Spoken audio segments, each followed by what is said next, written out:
বিসমিল্লাহির রহমানির রহিম। শুরু করছি আজকের সেশন। সাথে থাকছি আমি জাকির হোসেন, প্রভাষক অর্থনীতি, গুলশান কলেজ, ঢাকা। প্রিয় শিক্ষার্থী, আমাদের আজকের সেশনের আলোচনায় থাকছে উচ্চ মাধ্যমিক অর্থনীতি প্রথম পত্রের চতুর্থ অধ্যায়। চতুর্থ অধ্যায় আছে আমাদের বাজার নিয়ে আজকে আমার 4 নাম্বার ক্লাস।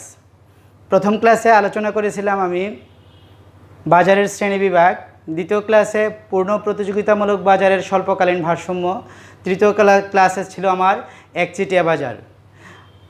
প্রিয় শিক্ষার্থী, আজকের ক্লাসে আমি তোমাদের জন্য একটা উদ্দীপক নিয়ে আসছি। সেই উদ্দীপকের আলোকে আমাদের জ্ঞান, অনুধাবন এবং প্রয়োগ ও উচ্চতর দক্ষতার 4টি প্রশ্নের সলিউশন করব। চলে যাওয়া যাক মূল আলোচনায়। আমরা উদ্দীপকে দেখতে পাচ্ছি একটা চিত্রের ভিত্তিতে 4টি কোশ্চেনের সমাধান করব আমরা, যদিও জ্ঞান আর অনুধাবনের উদ্দীপকের সাথে কোনো সংশ্লিষ্টতা নেই। 1 নম্বর কতে আছে বাজার কি।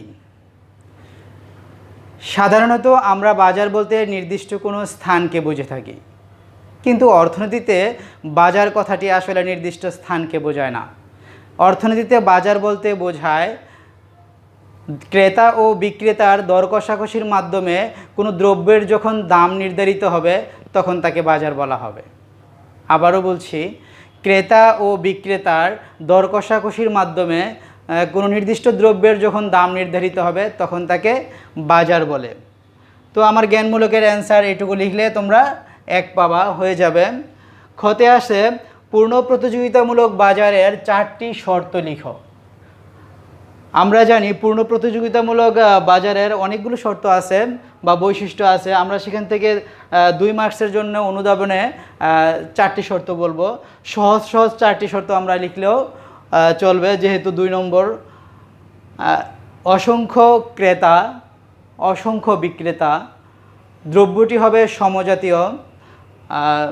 4 নম্বর দর কষাকষির মাধ্যমে দাম নির্ধারিত হবে এবং উপাদানগুলো হবে গতিশীল।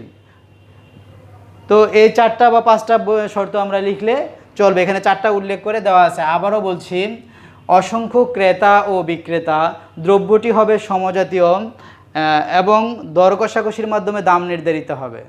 5 নাম্বার হচ্ছে উপাদানগুলো হবে গতিশীল, অর্থাৎ শিল্প থেকে কোনো ফার্ম ইচ্ছা করলে বেরিয়ে যেতে পারবে দীর্ঘমেয়াদে, আবার কোনো ফার্ম প্রবেশ করতে পারবে। হয়ে গেল আমার ক্ষয়ের অ্যান্সার। গতে বলা আছে উদ্দীপক থেকে ফার্মের মোট আয়, মোট ব্যয় ও মুনাফার পরিমাণ নির্ণয় করো। উদ্দীপক থেকে মোট আয়, আমরা জানি মোট আয় সমান হচ্ছে TR, total revenue. Total revenue সমান একটা সূত্র আছে, পি ইন্টু কিউ। পি হচ্ছে প্রাইস, কিউ হচ্ছে কোয়ান্টিটি, অর্থাৎ দাম আর পরিমাণ গুণ করলে আমরা পাই মোট আয়। তো ভারসাম্য বিন্দু আছে এখানে ই। আমরা এই আলোচনাগুলো এর আগের 2টা ক্লাসে ছিল ভারসাম্য বিন্দু সিলেক্ট করা। তো তোমরা যারা আমার পূর্বের ক্লাসগুলো দেখো নাই তারা আমার ভিডিওগুলো দেখবে আমার চ্যানেলে। সেখান থেকে ওই আলোচনাগুলো জানা থাকলে এগুলো সহজ হয়ে যাবে।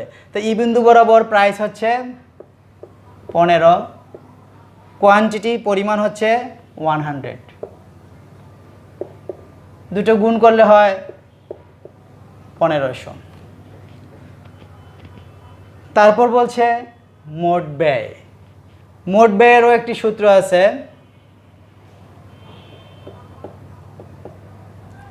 মোট ব্যয় হচ্ছে এসি ইন্টু কিউ। এসি হচ্ছে এই যে এসি রেখা দাম রেখাকে যেখানে স্পর্শ করছে সেই বিন্দু বরাবর, অর্থাৎ এই বিন্দু বরাবর হচ্ছে দাম 10, কিউ 100 অর্থাৎ 1000। মোট আয় হলো আমার, মোট ব্যয় হলো। এরপর বলছে মুনাফার পরিমাণ। আমরা জানি মুনাফার পরিমাণ হয়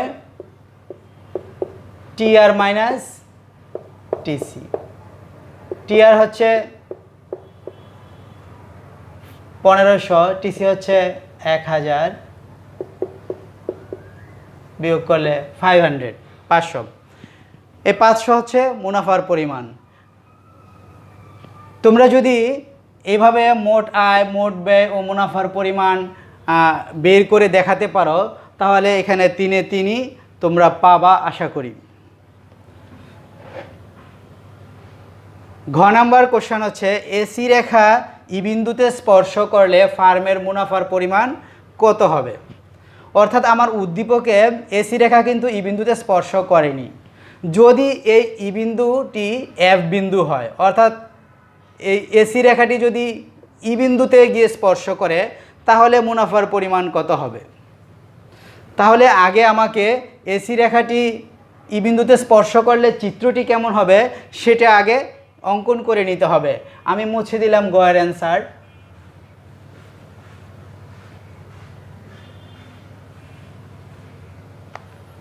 সেই চিত্রটি হবে এমন।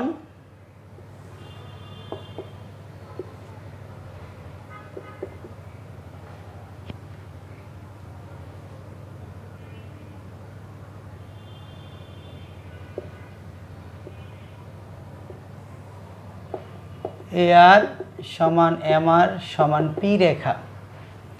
এখানে 5, 10, 15 আগেরটাই।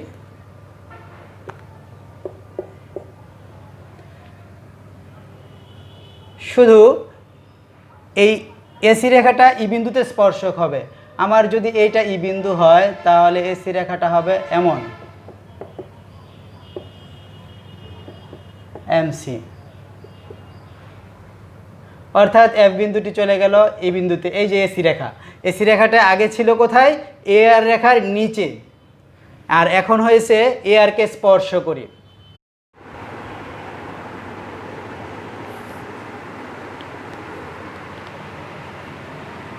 এখানে 50, 100। তো এসি রেখাটি যদি ই বিন্দুতে স্পর্শক হয় সে অনুযায়ী আমাকে টিআর আর টিসি নির্ণয় করে নিতে হবে।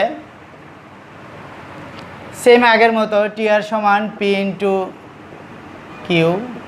পি হচ্ছে 15, কিউ হচ্ছে 100, অর্থাৎ 1500। আবার যদি আমরা টিসি নির্ণয় করি তাহলে হবে এসি ইন্টু কিউ। সূত্র এসি ই বিন্দুতেই আছে এখানে, কারণ এখানে ই সমান এফ। এফ বিন্দুতে ছিল এসি, এখন ই বিন্দুতে এসি। ই আর এফ এখানে এক বা সমান। এসি সমান এখানে কত 15, কিউ হচ্ছে 100, 1500। তো এখানে মুনাফার পরিমাণ হবে টিআর মাইনাস টিসি। টিআর আছে আমাদের এখানে 1500, টিসিও 1500, বিয়োগ করলে 0। তো আমার ঘয়ের অ্যান্সার, ঘয়ের কোশ্চেন ছিল এসি রেখা ই বিন্দুতে স্পর্শ করলে ফার্মের মুনাফার পরিমাণ কত হবে। তাহলে আমার এই প্রশ্ন অনুযায়ী অ্যান্সার হচ্ছে ফার্মের মুনাফার পরিমাণ 0 হবে। প্রিয় শিক্ষার্থী, এই কোশ্চেনটা এমনভাবে হতে পারত, এসি রেখা ই বিন্দুতে স্পর্শ করলে ফার্মের মুনাফার ক্ষেত্রে কি পরিবর্তন হবে। তখন হয়তো ফার্মের মুনাফার পরিবর্তন, অর্থাৎ পূর্বে মুনাফার পরিমাণ ছিল আমাদের 500 আর এখন হলো 0, তাহলে পরিবর্তন কত, 500 টাকা হ্রাস পাইল, কমে গেল। অর্থাৎ অস্বাভাবিক মুনাফায় আমার মুনাফার পরিমাণ ছিল 500, সেখানে স্বাভাবিক মুনাফায় হইল 0, তাহলে পরিবর্তন হলো কত, 500 টাকা হ্রাস। এসি রেখাটি ই বিন্দুতে স্পর্শ করলে মুনাফার পরিমাণ হয় 0, আর এসি রেখাটা যদি ই বিন্দুর নিচে অবস্থান করে, অর্থাৎ উদ্দীপকের যে চিত্রটা দেওয়া ছিল সেখানে মুনাফার পরিমাণ 500 ছিল।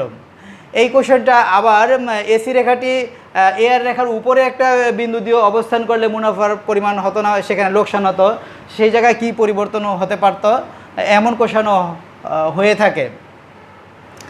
তো আমি উদ্দীপকের বাহিরেও সেটা দেখাচ্ছি। আমার উদ্দীপকের যে 4টা কোশ্চেন ছিল সেটা সলিউশন হয়ে গেছে।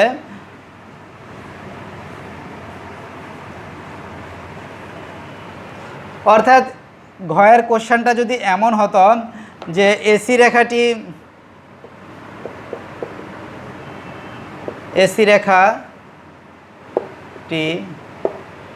এফ বিন্দুই ধরলাম, এফ বিন্দুতে স্পর্শক হলে মুনাফার পরিমাণ কত, এমন যদি থাকে, কিন্তু এফ বিন্দুটি যদি থাকে উপরে, এমন যদি হয় চিত্রটা, তখন কি হবে? অর্থাৎ এসি রেখাটা যদি এমন হয়, এ আর এম আর পি রেখা, এখানে 5, 10, 15 এমসি রেখা, এমসি আর এম আর ছেদ করেছে এই বিন্দুতে, এই বিন্দু বরাবর এসি রেখায় চলে যাবে, এখানে 50, এখানে 100। এমন যদি বলা থাকতো যে এসি রেখাটি এফ বিন্দুতে, অর্থাৎ এখানে একটা বিন্দু দিয়ে এইখানে যদি চলে যায় ই বিন্দুটি, এইখানের ই বিন্দুটি যদি এই জায়গায় চলে যায়, এফ বিন্দুতে চলে যায়, অর্থাৎ এই এফ ইজিক্যাল টু যদি ই হয়, তখন কেমন হবে? তখন কিন্তু লোকসান হবে, অর্থাৎ এখানে টিআর আর টিসি আমরা আগের নিয়মে নির্ণয় করব। টিআর সমান পি ইন্টু কিউ, পি এখানে দিলাম ই বিন্দু 15, 100, 1500, আবার টিসি, এখানে টিসি ডিফারেন্ট, টিসি হচ্ছে কত, এখানে 20, 100, কত হবে? 2000। তাহলে এক্ষেত্রে মুনাফার পরিমাণ কত হবে? নিশ্চয়ই এক্ষেত্রে মুনাফা হবে না, এখানে লস হবে, কারণ টিসি টিআরের চেয়ে বেশি। তাহলে লস হচ্ছে 2000 যোগ 1500। যদি এমন আসে কোশ্চান, তাহলে আমরা লিখব যে এক্ষেত্রে পরিবর্তন হয়েছে 500 টাকা, কি টিআর থেকে টিসি বেশি মানে কি 500 টাকা লোকসান হয়েছে, অর্থাৎ মুনাফা তো হয়নি, আরও 500 টাকা লোকসান হয়েছে। তো এই 3ভাবেই বা 2ভাবেই কিন্তু আসতে পারে পরীক্ষায়। আমি আবারও শর্ট করে সিনাপসিস করছি ঘ নাম্বার অ্যান্সারটা। এসি রেখা যদি এর রেখাকে স্পর্শ করে, তখন স্বাভাবিক মুনাফা হবে। এটা সাধারণ কথা। যদি আমার অস্বাভাবিক মুনাফা উদ্দীপক দেওয়া থাকে আর এসি রেখা বলা থাকে ঘতে যে যদি ই বিন্দুতে বা এফ বিন্দু, যে বিন্দু দেওয়া থাকে ওই বিন্দুতে স্পর্শ করলো, অর্থাৎ এর রেখাতে যে বিন্দুটা দেওয়া থাকে, সেখানে হলে আমার হয়ে যাবে স্বাভাবিক মুনাফা অস্বাভাবিকটা। আবার যদি উপরে আরেকটা বিন্দু দেওয়া থাকে এর রেখার, আর সেখানে যদি বলা হয় এই এর রেখা বরাবর যে বিন্দুটা থাকে সেই বিন্দুটা স্পর্শ করবে, তখন কিন্তু হবে লোকসান। তো আমরা এই ধারণাগুলো, এই কনসেপ্টগুলো মনে রাখবো। আমার পূর্বের ক্লাসের ভিডিওগুলো পারফেক্ট কম্পিটিশনের যে ছিল সেগুলো তোমরা দেখে থাকবে, তাহলে এটা আরও ইজি হয়ে যাবে। আশা করি আমার আলোচনা তোমরা বুঝতে পেরেছো। আর বুঝতে না পারলে কমেন্টস বক্সে লিখবে। আর তোমাদের জন্য আরেকটা অপশন আছে, আমার একটা গ্রুপ আছে ইকোনমিক্স স্টাডি জোন, সেই গ্রুপে তোমরা লিখতে পারো তোমাদের সমস্যা, আমি সবসময় অ্যান্সার করে থাকি। আবারও দেখা হবে তোমাদের সাথে, সে পর্যন্ত সবাই ভালো থেকো। আল্লাহ হাফেজ।